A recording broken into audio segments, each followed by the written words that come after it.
아는 만큼 줄일 수 있는 절세 비법, 절세 미남과 함께 알아봅니다. 이상화의 세무 클리닉.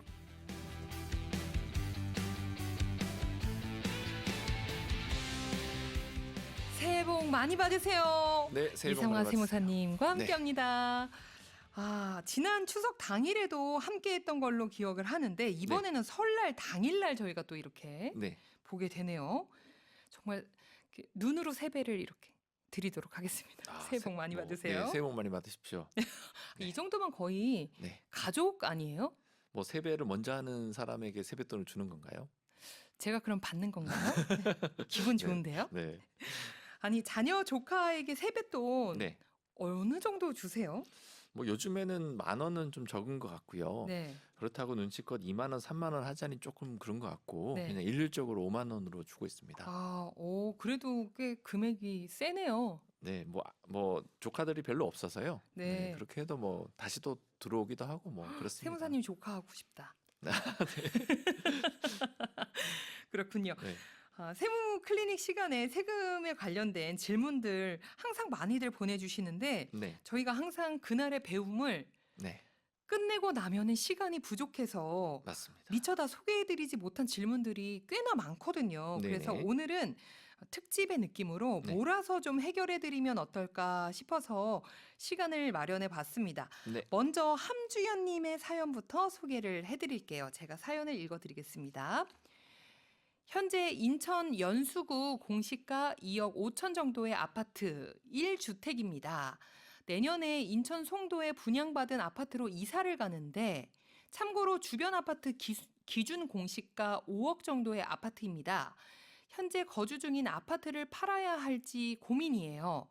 아파트 분양은 조정지역으로 묶이기 전이고 현재는 거주하는 아파트와 분양받은 아파트 모두 조정지역으로 묶여 있는 상태입니다. 조정지역으로 묶이기 전에 분양을 받았던 아파트인데도 거주 중인 아파트를 팔아야 취득세 면제를 받나요? 또 나중에 현재 거주 중인 아파트를 팔 때 양도세가 어떻게 되는지 궁금합니다. 라고 해주셨거든요. 네. 일단 함주연님의 궁금증을 하나하나 살펴봐 드릴게요. 먼저 조정지역으로 묶이기 전에 분양받은 아파트인데 거주 중인 아파트를 팔아야 취득세 면제를 받는 건가요? 네, 주택의 취득세 감면이 되는 경우는 임대사업자가 임대 목적으로 건축 등을 하는 경우 일정한 요건을 충족하는 경우에 일정한 비율만큼 취득세를 감면받는 규정이 존재를 하고요. 생애 최초 구입 주택에 대한 취득세 감면 요건이 충족하는 경우에 감면이 되죠. 그 청취자분은 임대사업자도 아니고 이미 주택을 가지고 있었기 때문에 생애 최초 주택에도 해당을 하지 않겠습니다. 그러므로 취득세는 부과가 될 것이고요. 네. 아마도 그 일시적 1세대 2주택과 헷갈리신 것 같은데요. 그 취득세 하에서는 분양권은 주택수에 포함이 됩니다. 그래서 거주할 수 있는 주택이 분양권은 이제 주택은 아니죠. 거주할 수 있는 주택은 아니지만 주택수에 이제 취득세 하에서는 주택수에 포함이 된다. 그래서 아파트 준공 후에 주택을 취득 기준으로 3년 이내에 종전주택을 처분하는 경우에는 일시적 2주택자로 해당을 해서 뭐 1%에서 3% 내에 취득세를 적용하기도 하고요. 근데 이게 조정지역으로 이제 들어가게 되면은 1년 이내에 종전주택을 처분을 해야 일시적 2주택 요건을 적용받아 중과세율이 아닌 1%에서 3% 주택의 기본세율을 적용받게 될 것이다. 그래서 그 감면이라기보다는 중과세를 적용되냐 안 되냐 뭐 이렇게 보시는 쪽이 맞을 것 같습니다. 네. 함주연님의 두 번째 질문은 이거였거든요. 나중에 현재 거주 중인 아파트를 팔 때 양도세가 어떻게 되나 네네. 이것도 궁금해하셨어요. 네. 그 최근에 세법 개정이 이제 됐습니다. 2021년 12월 28일 날 1세대 1주택 중 고가주택에 해당하는 경우라도 12억으로 이제 상향이 됐습니다. 그래서 1세대 1주택에 해당하면서 12억이 넘는 주택의 경우에는 양도세가 이제 과세가 될 것이다. 이제 이렇게 볼 수 있는 부분인 거고요. 가정을 이분이 이제 앞에 주택을 판다고 가정을 하셨기 때문에 네. 1주택이라고 봤습니다.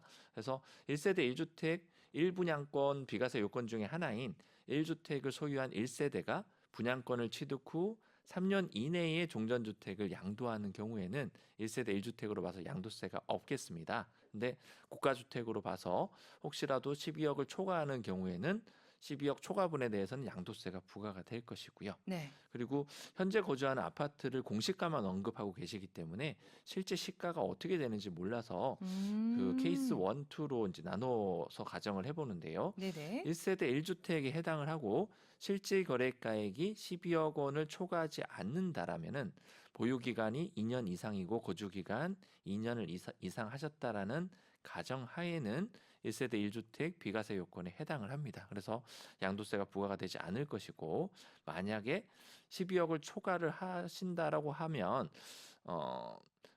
초과하지 않는다 하더라도 보유 기간을 2년 미만 그리고 거주 기간을 2년 미만을 채운 경우에는 양도세가 이제 과세가 되겠죠. 그리고 12억을 초과되는 케이스에 대해서는 앞에 얘기 드린 것처럼 초과분에 대해서는 양도세가 발생할 수 있다. 이렇게 보겠습니다. 네. 다음은 이인성님이 보내주신 사연이거든요. 또 읽어드릴게요. 저는 2008년 6월 서울 반포의 25평짜리 아파트를 분양가 7억 4,500만 원에 계약을 했습니다. 2년 반 실거주했고요. 사정에 의해서 전세를 주고 싼 전세를 살다가 어머니 집으로 또 2020년 4월에 합가를 하였습니다. 어머니 집은 2009년 9월에 5억 9천만 원에 매수한 강남구 삼성동에 위치한 25평형의 아파트입니다. 부부 공동명의고요. 또 아버지는 사망을 하신 지금 상태고 실거주는 약 7년 정도 하셨다고 네네. 하네요.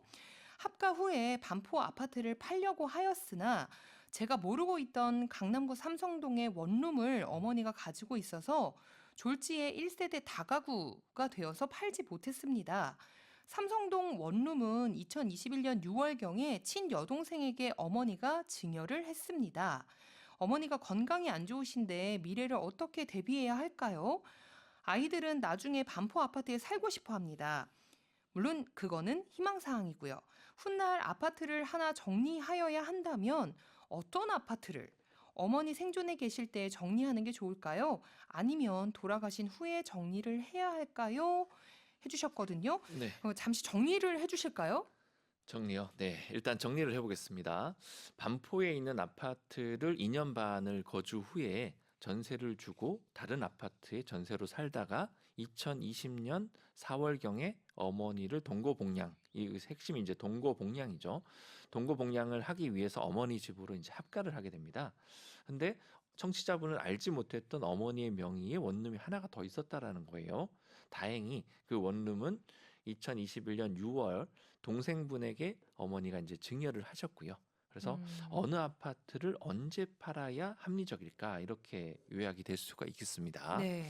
그래서 일단 관련 법조문부터 살펴보자면 1주택을 소유한 1세대가 2주택을 소유한 60세 이상의 직계 존속을 동거복양하기 위해서 합가한 이후 주택을 처분한 후에 합가일로부터 10년 이내에 먼저 양도하는 1주택은 1세대 2주택의 비과세를 적용받을 수가 있습니다. 일시적인 1세대 2주택이라고 보는 거죠.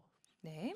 그래서 이러한 법조문으로 보아서 청취자분은 반포 아파트에 살고 싶어 하시기 때문에 합가한 날로부터 10년 이내에 어머니의 아파트를 양도하시면 비과세 혜택을 받을 수가 있고요. 오. 다만 청취자분과 어머니는 아파트 자체가 시세가 12억을 초과할 걸로 예상이 됩니다. 네. 그렇기 때문에 비과세는 되지 않겠죠. 10억 원 초과분에 대해서는. 아, 그렇죠. 네, 그래서 12억 초과하는 부분에 대해서는 양도소득세가 부과가 될 것입니다. 아, 그렇군요. 어머니의 아파트를 언제 팔아야 하나 이것도 네. 또 궁금해 하셨거든요. 네네. 어머니가 살아계실 때 판매를 하시게 되면은 어머니는 1세대 1주택 비과세 요건을 받을 수가 있겠죠. 다만 앞에도 말씀드린 것처럼 고가주택에 해당을 하기 때문에 네. 12억 초과하는 부분에 대해서는 양도소득세를 내야 하고요.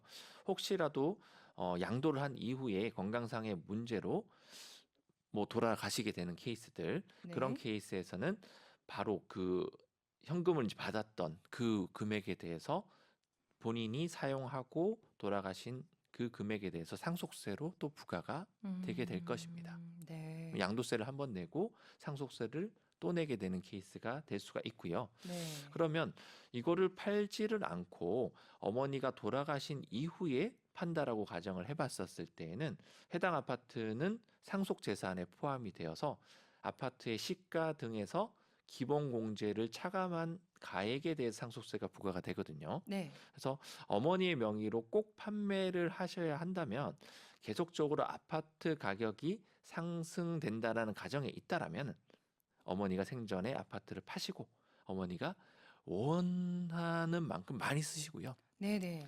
최대한 사망 시에 상속 재산이 적게 남게 하게 됐을 때는 세금 측면에서는 가장 좋지 않을까. 어.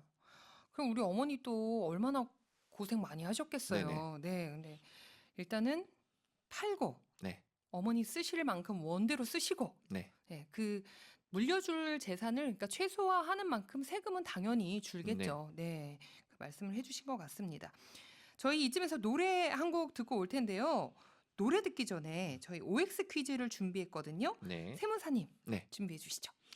현행 세법에 따르면 생애 최초 주택 구입 시 취득세가 감면된다. 맞으면 O, 틀리면 X 보내주시면 됩니다. 생애 최초 주택 구입 시에는 취득세가 감면된다. 맞을까요? 맞으면 O, 틀리면 X 보내주세요. EBS FM 이희경의 5천만의 생활경제. 매주 화요일은 절세미남 이상화 세무사님과 함께 세무클리닉 함께하고 있습니다.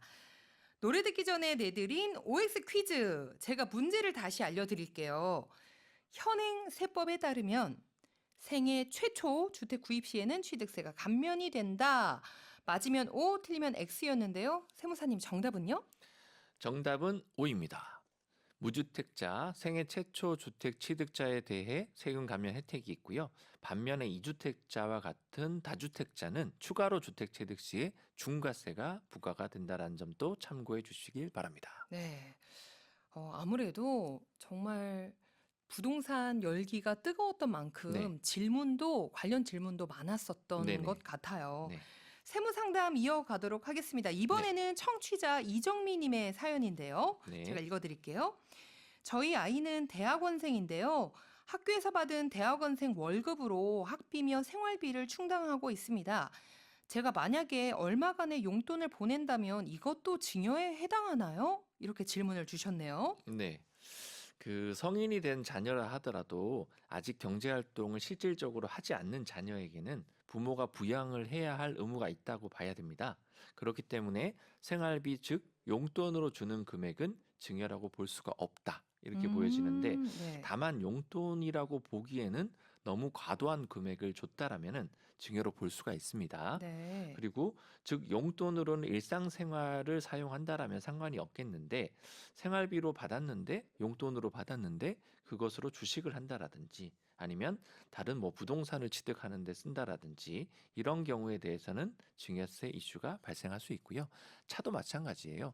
차를 사주시는 거는 증여에 해당을 합니다. 아, 그러면 뭐 가격에 상관없이 뭐 한 10만 원 정도인데 네, 나의 자녀가 이 10만 원을 한 푼도 안 쓰고 고이 모았다가 음, 이걸로 주식이라든지 네, 아니면 작은 부동산을 취득을 했어요. 네. 이럴 때는 액수와 상관없이 증여로 볼 수 있다라는 거죠. 볼 수는 있는데 그렇기 때문에 그런 애매한 경우들 때문에 5천만 원까지는 증여를 공제를 해주는 부분인 거죠. 음, 그래서 이게 정말 과도한 금액이 아닌 이상은이라고 네, 말씀을 해주셨는데 네, 이게 딱 법적으로 얘기를 해주면 음, 좋겠는데 이게 코에 걸면 코걸이고 귀에 네, 걸면 귀걸이 될 수 있는 항목인 것 같아요. 과도한 금액 음.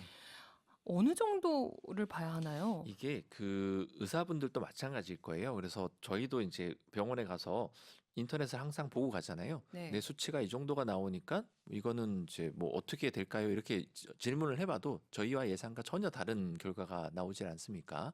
그것처럼 증여라는 범위에 대해서 법에서 어떤 금액까지는 되고 어떤 금액은 안 된다는 부분이 없어요. 결론적으로는 이 행위 자체가 부당하게 음, 뭔가를 하기 위한 의도가 있냐 없냐라는 걸 판단을 해야 됩니다.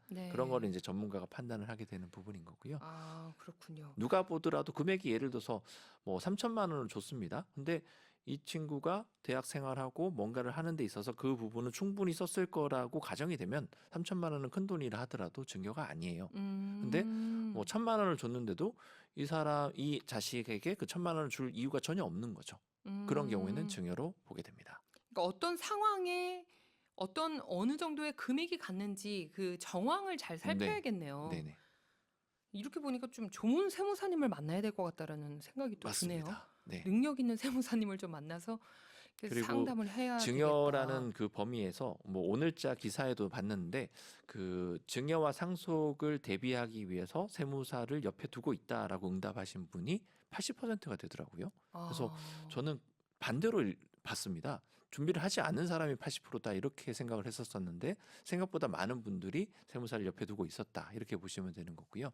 단순히 현금으로 증여를 하는 분은 조금 이렇게 다르게 증여를 하는 게 좋습니다. 왜냐하면은 증여는 10년의 합산 과세예요. 네, 그래서 예를 들어서 내가 올해에 1억을 증여를 하게 되면 누진공제를 다 썼다라고 가정을 하면 10% 과세가 되거든요. 네. 그러면 5억 언더까지는 또 20%예요.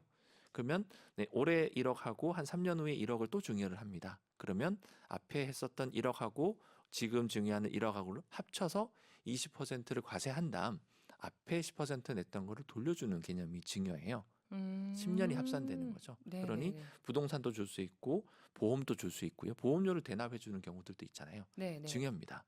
그래서 그런 케이스들하고 그리고 대학 등록금 이외에 뭔가를 줘야 되는 케이스들 그런 네. 것들을 다 감안을 해야 되고요. 그리고 10년 이내에 결혼을 할 예정이 있다. 그래서 부동산도 좀 취득하게 해주고 싶다라고 네. 했었을 때는 세무사의 상담을 꼭 받아보시길 바라겠습니다. 그렇겠네요. 그냥 스스로 지레짐작으로 행동하기에는 네, 조금 뭔가 리스크가 있어 보입니다. 네. 다음은 김은정님께서 궁금해하신 점인데요. 읽어드릴게요. 얼마 전에 16년 넘게 다닌 회사 퇴직으로 퇴직금을 받았는데 주위에서 연금 통장으로 받으면 세금이 더 안 붙는데 왜 일반 급여 통장으로 받았냐고 하더라고요. 퇴직금을 연금 계좌로 받으면 세금이 좀 다른가요? 이렇게 질문 주셨습니다. 네, 아마 IRP 계좌를 얘기하시는 것 같은데요.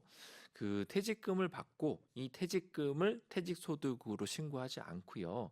퇴직연금 계좌로 연동을 시켜서 IRP 계좌나 퇴직연금 계좌로 입금을 하게 되게 되면은 퇴직소득으로 과세를 하지 않고 연금소득으로 과세를 합니다. 근데 음, 연금이 개시되는 나이가 있죠. 네. 그 나이까지는 그 돈을 못 쓴다는 단점은 있겠습니다만은 연금 개시일부터 연금을 받게 되었을 때에는 퇴직소득세로 받게 그 세금을 내는 것보다 60%에서 70% 정도의 세율을 적용해서 납세를 하게 될 것이고요. 네. 분리과세로 납세 의무가 종결되기 때문에 낮은 세율로 적용을 받게 되는 부분인 거고요. 근데 다만 연금 계좌에 입금된 퇴직금을 연금 목적으로 수령하지 않고 일시에 빼쓰게 되면은 퇴직소득세로 100%를 부과하게 됩니다. 그러네요. 이게 같은 어떻게 보면 동일한 목적인데 이걸 어떻게 내가 받아서 어떻게 이 돈을 유용하느냐, 네, 운용하느냐에 따라서 그 세금 과세 구간 그 분류 자체가 달라지는군요. 네. 휴대전화 뒷번호 515 쓰시는 분께서 보내주셨습니다. 저희가 개정세법 관련해서 정보를 드린 적이 있었는데요. 그것과 관련해서 궁금해서 보내주신 것 같아요. 저희 둘째가 선천성 이상아인데 혹시 질병 코드가 분류되어서 공제 대상이 제한이 있나요? 나이는 몇 살까지인가요? 질문 주셨습니다. 현재까지 법령만 나와 있어서 선천성 이상화에 대해서 우대 공제율을 적용된다는 것까지만 확정된 상태예요. 음, 질병이나 나이 등 시행령에서 세부 사항을 정하게 되는데요.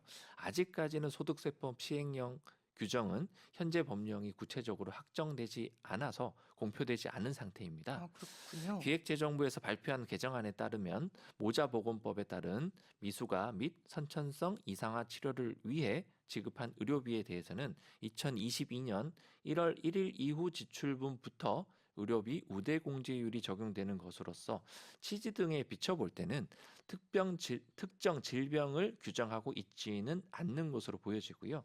추후에 소득세법 시행령이 확정되는 경우에는 말씀드리겠습니다. 네. 저희 프로그램에서 미처 다루지 못할 수도 있으니까요. 궁금하신 부분에 대해서는 그 홈택스 홈페이지에 상담 또는 질문하기를 문의해 주시면 되고요. 아니면 많은 분들이 모르실 수도 있는데요. 국세청 콜센터가 있습니다. 126번에 전화를 하시면 네. 상담을 받을 수가 있습니다. 국세청 상담 전화번호가 126번이군요. 네네. 네. 다음은 끝번호 4008님께서 궁금해하신 내용이거든요. 읽어드릴게요. 8억 원대 주택 구입을 고민 중입니다. 동네 부동산에서 상담을 받아보니까 규제 지역 내 모든 주택 거래에 대해서 자금 조달 계획서 제출이 의무라고 하던데요. 거래 대금과 관련한 자료를 제대로 제출하지 않으면 세무조사까지 받을 수 있다고 하던데 맞나요? 질문 주시면서 부동산 대금의 3분의 2 정도는 현재 주택을 처분해서 마련을 하고요. 나머지는 부모님에게 도움을 받을 예정인데 차라리 대출을 받는 게 좋다고 주위에서 조언하고 있습니다. 맞는 얘기인가요? 라고 질문을 주셨어요. 네. 여기에 대해서는 드릴 말씀이 상당히 많습니다. 그래서 어디까지 드려야 될지를 좀 고민을 하다가 일단 엑기스에 있는 내용으로 정보 전달을 해보자라는 취지에서 말씀을 드리고요. 주택 자금 조달 계획서 및 증빙 자료에 해당하는 케이스에서는 미제출이거나 호의 제출을 하게 됐을 때에는 부동산 거래 신고 등에 관한 법률 위반으로 과태료가 500만 원이 부과가 되고요.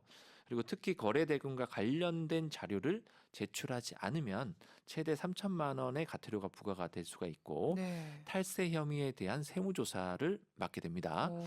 주택자금 조달 계획서는 자기 자금이 있을 거잖아요. 이 네. 사연에 있으신 분처럼 3분의 2 정도는 현재 주택을 처분해서 마련이 됐으니 3분의 1 정도는 주택 자금 조달 계획서에다가 명시를 해야 되는 거예요. 그래서 본인 자금, 자기 자금하고 차입금으로 구분해서 이제 구분이 되어 있는 계획서가 되고 자기 자금은 내 명의로 된 금융기관 예금액하고 주식, 채권, 매각 대금 그리고 증여, 상속, 부동산 처분 대금 등을 말하게 됩니다. 그래서 예금 잔액 증명서와 주식 거래 내역서, 증여 상속세 신고서 그리고 근로소득 원천징수 영수증 그리고 부동산 매매 계약서 등을 제출하면 되고요. 차입금은 금융기관 대출액과 임대보증금 그리고 이 밖의 차입대금 등을 의미를 하게 되는데요. 차입금의 기재 항목은 금융기관 대출액이 들어가고 임대보증금이 들어가고 회사 지원금이라든지 사채라든지 금융거래 확인서를 비롯해서 금융기관 대출 신청서 대출이라는 내용이 들어가죠. 그리고 부동산 임대차 계약서도 들어갈 수 있고요. 네. 그리고 특히나 주의하셔야 되는 부분이 돈을 빌린 사실과 액수를 확인할 수 있는 서류가 필요한데요. 부모한테 돈을 빌린다라든지 지인에게 돈을 빌렸다라든지 이런 케이스에 대해서 탈세 혐의를 볼 수가 있다. 이렇게 볼 수 있는 부분이 있고요. 특히 대출이나 증여, 상속, 부동산 매각 대금과 같이 실거래 신고 시점에는 준비되지 않았으나 잔금일 전까지 처리할 내역에 대해서는 증빙서류 미제출 사유서를 반드시 작성해야 되는 부분인 거예요. 이 내용이 무슨 내용이냐면은 부랴부랴 이제 자금이 부족하니까 그때부터 부모로부터 증여도 받고 뭐 다른 것도 받고 부동산도 매각을 하고 실제 계약하는 시점하고 실제 잔금을 치르는 이 시점까지의 실제 거래 신고 시점까지 준비가 되지 않은 서류들이 있지 않습니까? 네네. 그래서 이 부분을 반드시 정확하게 기재를 해야 됩니다. 대출액을 정확하게 모른다고 해서 그냥 비워둔 경우라든지 이런 케이스에 성실하게 작성되지 않는 케이스에서는 과태료가 500만 원까지 나올 수가 있다. 그렇기 때문에 주의를 하셔야 됩니다. 아, 그렇군요. 세무클리닉에서는 세금과 관련한 청취자 여러분들의 다양한 고민 해결해 드리고 있습니다. 홈페이지 세무클리닉 게시판에 상담 신청하실 수 있고요. 방송 중에는 짧은 문자 50원, 긴 문자 100원의 정보 이용료가 있는 문자 메시지 샵 1045번이나 무료인 반디로 보내주시면 됩니다. 참여해 주신 분들께는요. 세무 상담도 해드리고 저희가 준비한 선물도 보내드려요. 많은 참여 기다릴게요. 함께해 주신 이상화 세무사님 감사합니다. 남은 설 연휴 즐겁게 보내시고요. 또 네. 다음 주에 봬요. 네, 다음 주에 뵙겠습니다.